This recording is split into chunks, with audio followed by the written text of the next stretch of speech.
اعوذ باللہ من الشیطان الرجیم، بسم اللہ الرحمن الرحیم، الحمد للہ رب العالمین والصلاة والسلام علی سید الانبیاء والمرسلین وخاتم النبیین، اللہم صلی علی سیدنا مولانا محمد النبی الامی وآلہ واصحابہ واہل بیتہ واتباعہ وبارک وسلم۔ معزز ناظرین، السلام علیکم ورحمۃ اللہ وبرکاتہ۔ جاذب پبلیکیشنز میں خوش آمدید۔ میں محمد سعید جاذب آپ کی خدمت میں حاضر ہوں۔ تعلیم القرآن کا سلسلہ جاری ہے اور میں آپ کی خدمت میں سورہ نساء کی تفصیلات و تشریحات کے ساتھ حاضر ہوں۔ آج کی نشست میں سورہ نساء کی آیت نمبر 24 پھر سے شامل ہے۔ ارشاد باری تعالیٰ ہے، والمحصنات من النساء الا ما ملکت ایمانکم کتاب اللہ علیکم وحل لکم ما وراء ذالکم ان تبتغوا باموالکم محسنین غیر مصافحین فما استمتعتم به منہن فآتوہن اجورہن فریضہ ولا جناح علیکم فیما تراضیتم به من بعد الفریضہ ان اللہ کان علیما حکیما۔ اور خامد والی عورتیں بھی حرام کی گئی ہیں مگر وہ لونڈیاں جن کے مالک تمہارے دائیں ہاتھ ہوں۔ یہ تم پر اللہ تعالیٰ کا لکھا ہوا ہے اور تمہارے لیے حلال کی گئی ہیں جو ان کے سوا ہیں، اپنے مالوں کے بدلے طلب کرو، اس حال میں کہ نکاح میں لانے والے ہو، نہ کہ بدکاری کرنے والے۔ پس جو تم نے لطف اٹھایا ہے ان سے، پس انہیں ان کے مہر دو جو مقرر شدہ ہوں، اور تم پر اس میں کوئی گناہ نہیں جس پر تم مقرر کر لینے کے بعد آپس میں راضی ہو جاؤ۔ بے شک اللہ تعالی ہمیشہ سب کچھ جاننے والا اور کمال حکمت والا ہے۔ ناظرین، یہاں پر اللہ تعالیٰ نے منکوحہ عورتوں کی حرمت کے بارے میں بیان فرمایا ہے۔ اس کے علاوہ گزشتہ نشست میں نے آپ کی خدمت میں لونڈیوں سے مباشرت کا کیا حکم ہے اس کے بارے میں آپ کی خدمت میں عرض کیا اور آپ کے خدمت میں تفصیلات و تشریحات رکھیں۔ آج کی نشست میں اس سے منسلک باقی تفصیلات عرض کرتا ہوں۔ یعنی اللہ تعالیٰ نے فرمایا کتاب اللہ علیکم، یہ تم پر اللہ تعالیٰ کا لکھا ہوا ہے۔ اللہ تعالیٰ نے ان عورتوں کی حرمت کو تم پر فرض کر دیا ہے۔ حضرت عبید اللہ رضی اللہ تعالیٰ عنہ کی روایت سے علامہ ابن جریر رحمۃ اللہ علیہ نے کتاب اللہ کی تشریح میں حضرت عمر رضی اللہ تعالیٰ عنہ کا قول نقل کیا ہے کہ 4 عورتیں تمہارے لیے مقرر کر دی گئی ہیں۔ حضرت ابن عباس رضی اللہ تعالیٰ عنہ کا قول ہے کہ 1 سے 4 تک عورتیں نکاح میں لانے کی تمہیں اجازت ہے۔ ناظرین، اس اجازت کے بارے میں آیت نمبر 3 کے سلسلہ میں آپ سے تفصیلات و تشریحات میں عرض کر چکا ہوں۔ وَأُحِلَّ لَكُمْ مَا وَرَاءَ ذَلِكُمْ أَن تَبْتَغُوا بِأَمْوَالِكُمْ مُحْسِنِينَ غَيْرَ مُسَافِحِينَ فَمَا اسْتَمْتَعْتُمْ بِهِ مِنْهُنَّ فَآتُوهُنَّ أُجُورَهُنَّ فَرِيضَةً، اور تمہارے لیے حلال کی گئی ہیں جو ان کے سوا ہیں، اپنے مالوں کے بدلے طلب کرو، اس حال میں کہ نکاح میں لانے والے ہو، نہ کہ بدکاری کرنے والے۔ پھر وہ جن سے تم ان عورتوں سے فائدہ اٹھاؤ، پس انہیں ان کے مہر دو جو مقرر شدہ ہوں۔ یعنی اس سے پہلے بیان کردہ 4 قسم کی محرمات کے علاوہ تم باقی عورتوں سے نکاح کر سکتے ہو، تاہم ان کے لیے بھی کچھ شرائط ہیں۔ علماء کرام نے چند شرائط بتائی ہیں، وہ میں آپ کی خدمت میں عرض کرتا ہوں۔ پہلی شرط رشتہ تلاش کرنے کی ہے۔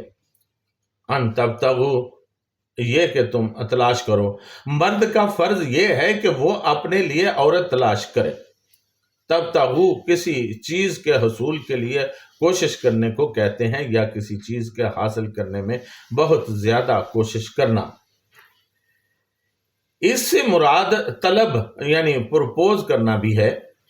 بعض مفسرین کرام رحمۃ اللہ علیہم نے اس سے مراد ایجاب و قبول بھی لیا ہے۔ دوسری شرط ہے طلب مال کی، بِأَمْوَالِكُمْ، اپنے مالوں کے ساتھ طلب کرو۔ بعض ان کے لیے مال بھی یعنی ان کے لیے مال بھی خرچ کرنا پڑتا ہے، عورت کو مہر بھی ادا کرنا ہوگا۔ حضرت امام ابو حنیفہ رحمۃ اللہ علیہ اسی لفظ سے استدلال کرتے ہیں کہ مہر میں مال کا ہونا لازم ہے، یا مہر کی صورت میں ایسی چیز مقرر کی جائے جو مال کا معاوضہ بن سکتی ہو۔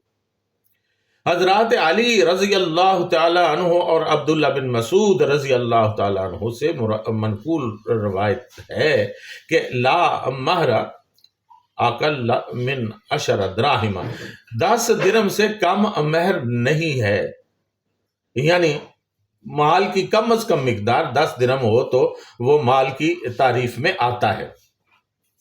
یہ بات بھی پیش نظر رہنی چاہیے کہ چونکہ نکاح کے لیے مہر ضروری ہوتا ہے، اس لیے اگر کوئی مہر کی ادائیگی سے انکار کرے تو امام مالک رحمۃ اللہ علیہ کے نزدیک ایسا نکاح ہی نہیں ہوتا۔ البتہ امام ابو حنیفہ رحمۃ اللہ علیہ کے نزدیک نکاح تو ہو جائے گا، البتہ مہر کی عدم ادائیگی تصور کی جائے گی اور مہر مثل ادا کرنا پڑے گا، اور مہر مثل کی مقدار وہ تصور کی جاتی ہے جو اس کے خاندان کی اکثر عورتوں کا مہر مقرر ہوا ہو۔ علامہ ثناء اللہ پانی پتی رحمۃ اللہ علیہ لکھتے ہیں کہ ان تبتغوا باموالکم واحل لکم ما وراء ذالکم سے بدل ہے، کیونکہ ما وراء کی حلت کی نسبت کرنے سے بالمال ہی مقصود ہے، کیونکہ محرمات کے علاوہ دوسری عورتیں کسی کے لیے بلا شبہ حلال نہیں ہیں، بلکہ صحیح نکاح یا ملکیت شرط ہے، اور طلب مال سے یہی مراد ہے۔ یہ بھی ہو سکتا ہے کہ ان تبتغوا سے پہلے با مخذوف ہو اور اس کا تعلق احل سے ہو، یعنی محرمات کے علاوہ دوسری عورتیں تمہارے لیے اس طور پر حلال کی گئی ہیں کہ تم ان کو مال کے عوض طلب کرو، خواہ مہر کے ساتھ نکاح کر لو یا قیمت سے خرید لو۔ اس صورت میں مہر نکاح کے لیے ضروری قرار پائے گا، جیسے خریدنے کے لیے قیمت، کیونکہ حلت کے لیے طلب مال کی قید لگائی گئی ہے۔ ناظرین، اگلی شرط ہے محض شہوت رانی مقصود نہ ہو، محسنین غیر مسافحین، اس حال میں کہ نکاح لانے والے ہو نہ کہ بدکاری کرنے والے۔ قرآن کریم نے مرد اور عورت کے جنسی تعلقات سے 2 لفظ استعمال کیے ہیں، محسنین غیر مسافحین۔ مسافحین کا مادہ صفن ہے، جس کا مطلب ہے اپنے مادہ منویہ کو یوں ہی بہا دینا یا گرا دینا، یعنی اگر یہ اختلاط محض مادہ کے نکالنے کے لیے ہے جسے شہوت رانی کہتے ہیں، یعنی جنسی اشتعال کی تسکین، زنا کا مقصد یہی ہوتا ہے، تو یہ ناجائز ہے۔ اور اگر اس سے مقصد یہ ہے کہ اس سے مادہ منویہ استقرار حمل کی روح سے محفوظ ہو جائے اور یوں ہی بہہ کر ضائع نہ ہو، تو یہ اختلاط جائز ہے، اسے نکاح کہتے ہیں۔ اور چنانچہ عربوں میں نکاح کے مقابلہ میں لفظ صفاح آتا ہے۔ علامہ قرطبی رحمۃ اللہ علیہ نے محسنین کا معنی متعففین عن الزنا کیا ہے، یعنی پاک باز بنتے ہوئے، اور غیر مسافحین کا معنی غیر زانین۔ وہ فرماتے ہیں کہ ان کلمات سے نکاح کی غرض و غایت کی طرف اشارہ ہے۔ علامہ ثناء اللہ پانی پتی رحمۃ اللہ علیہ لکھتے ہیں کہ محسنین سے مراد ہیں پاک دامن با عفت، کیونکہ عفت نام ہے فاحشات یعنی بے حیائی اور زنا سے شرمگاہ کو اور ملامت و عذاب سے نکاح کو بچانے اور محفوظ رکھنے کا۔ صفاح سے مراد زنا ہے، کیونکہ صفاح کا لغوی مطلب ہے بہانا، یعنی جوہر منوی کو بے فائدہ بغیر غرض غسل کے بہانہ۔ ناظرین، اس شرط کا ذکر اگلی آیت میں آئے گا، یعنی اعلان نکاح، یہ بھی ایک شرط ہے۔ اس سے مراد یہ ہے کہ نکاح کا سر عام اعلان کیا جائے اور نکاح کے کم از کم 2 گواہ موجود ہوں۔ فقہائے کرام رحمت اللہ علیہم فرماتے ہیں کہ بغیر گواہوں کے نکاح درست نہیں۔ نکاح عورتوں اور مرد کے درمیان ایک نہایت اہم معاہدہ ہے، یعنی ایگریمنٹ ہے، جسے عام مجلس میں گواہوں کے روبرو طے پانا چاہیے۔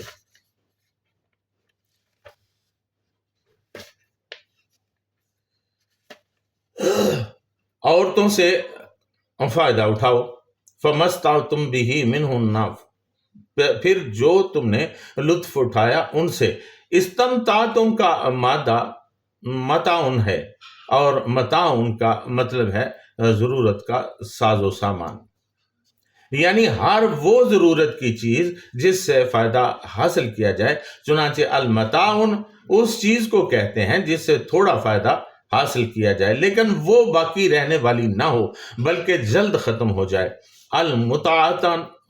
متعتن ضروریات سفر مثل ڈول، رسی، مشکیزہ، نیز عورت کو طلاق کے بعد جو نان نفقہ شوہر سے ملتا ہے اسے بھی متعتن کہا جاتا ہے۔ چنانچہ استمتعتم کے بنیادی معنی ہوئے فائدہ اٹھانا، لطف اٹھانا۔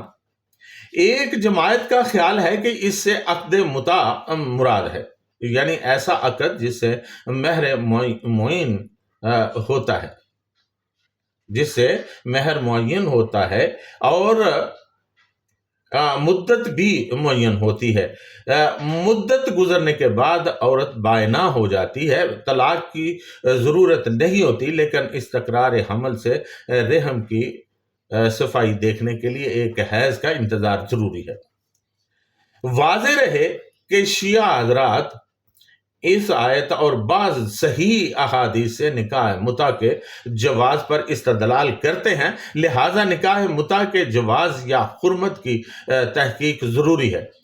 اس آیت سے استدلال کی صورت یہ ہے کہ بعض روایات میں وارد ہے کہ فَمَسْتَعْتُمْ بِهِ مِنْهُنَّ کے آگے اِلَىٰ أَجَلٍ مُّسَمًّى کے الفاظ بھی موجود تھے جو بعد میں منسوخ ہو گئے، مگر حضرت عبداللہ بن عباس رضی اللہ تعالیٰ عنہ اس کے نسخ کے قائل نہیں ہیں۔ ناظرین، متع کی حلت و حرمت کیا ہے اور متع کی حلت و حرمت احادیث کی روشنی میں کیسی ہے، اس سلسلہ میں آئندہ نشست میں بات ہوگی۔ تب تک کے لیے آپ سے اجازت چاہوں گا، اس دعا کے ساتھ کہ اللہ تعالیٰ ہمیں قرآن مجید کو سمجھنے کی توفیق عطا فرمائے، اس کو مسلسل تلاوت کرنے اور اس کی باریکیوں کو جاننے کی توفیق عطا فرمائے، اور اللہ تعالیٰ ہمیں برے کاموں سے بچائے، برے اعمال سے بچائے، شیطان نفس سے بچائے، نفس کی بدیات سے بچائے۔ اللہ تعالیٰ ہمیں رسول کریم صلی اللہ علیہ وسلم اور صحابہ کرام کے نقش قدم پر چلنے کی توفیق عطا فرمائے۔ وما علینا الا البلاغ المبین۔